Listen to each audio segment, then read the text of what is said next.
أعوذ بالله من الشيطان الرجيم.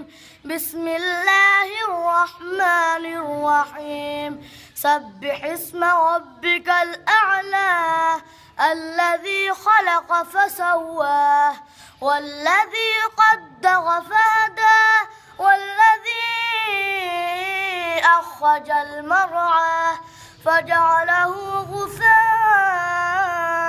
أحواه.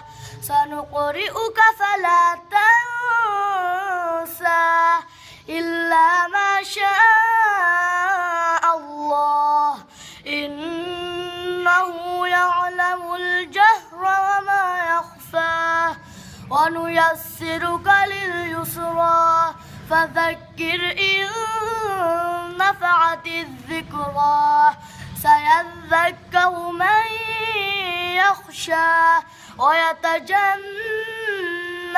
الأشقى الذي يصلى النار الكبرى ثم لا يموت فيها ولا يحيا. قد أفلح من تزكى وذكر اسم ربه فصلى. بل تؤثرون الحياة الدنيا والآخرة خير وأبقى.